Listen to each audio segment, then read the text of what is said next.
हम प्रवल्लिका के परिवार से मिलने आए क्योंकि जो दर्दनाक हादसा इस परिवार के साथ हुआ है वो दर्द हम समझ रहे हैं। किस तरीके से एक गरीब परिवार मजदूरी करके, बर्तन मांज के, काम करके, मेहनत करके अपने बच्चों को कर्जा लेकर भी पढ़ाता है। जिस परिवार के पास किताब खरीदने के पैसे ना हो, पैसे उधार लेकर भी अपने बच्चों को पढ़ाता है। और प्रवल्लिका के साथ जो हुआ वो आज पूरा देश, तेलंगाना के साथ साथ पूरा देश देख रहा है कि किस तरीके से बार बार एग्जाम्स को पोस्टपोन करके देश के भविष्य के साथ खिलवाड़ किया जा रहा है। और प्रवल्लिका जैसी बेटियों को सुसाइड करनी पड़ रही है, देश के भविष्य को सुसाइड करनी पड़ रही है। आज एक गरीब परिवार तड़प रहा है, रो रहा है, बिलख रहा है, अपनी उस होनहार बेटी को खो चुका है।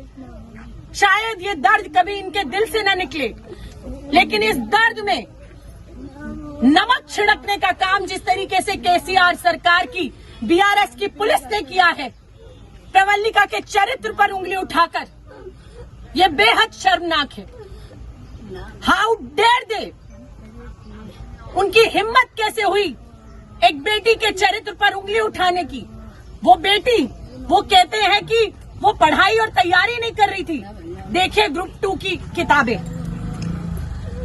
क्या लिखा है इस पे? प्रवल्लिका की राइटिंग में लिखा है। यार सिर्फ मेरे हाथ में नहीं है, इनके हाथ में, इनके हाथ में, इनके हाथ में।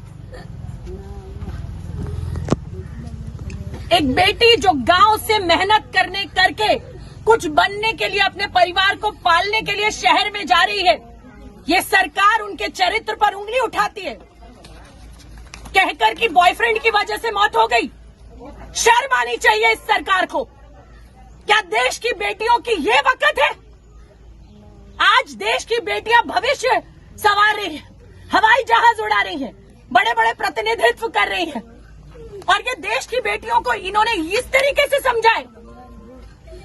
आज प्रवल्लिका ने अपनी मां को सुसाइड करने से पहले जो सुसाइड नोट लिखा, उसमें लिखा कि मां मैं गांव में तब आऊंगी जब नौकरी लग जाएगी।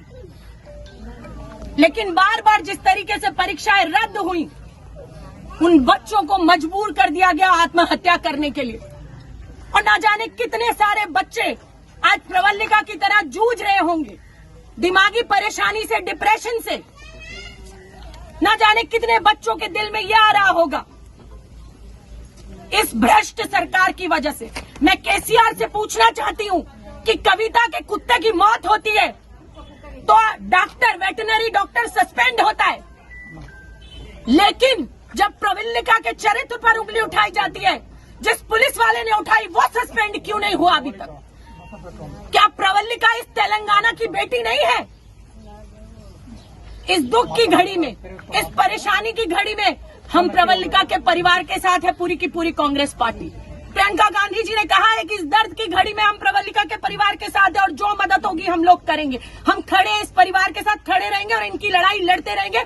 आप तेलंगाना की बेटियों के भविष्य के साथ, उनके चरित्र के साथ इस तरीके से खिलवाड़ नहीं कर सकते। इस परिवार को मदद मिलनी चाहिए सरकार से, कॉम्पनसेशन, और इनके भाई को नौकरी मिलनी चाहिए। यह हमारी डिमांड है इस सरकार से। या तो पूरी करिए, नहीं तो युवा से कह दीजिए आप नाकारे हैं, निकम्मे हैं, आप नहीं दे सकते तेलंगाना को कुछ। आप कह दीजिए कि नहीं दे सकते, भविष्य को, युवाओं को कुछ नहीं दे सकते। रेवंत रेड्डी जी बात कर रहे हैं, एक मिनट।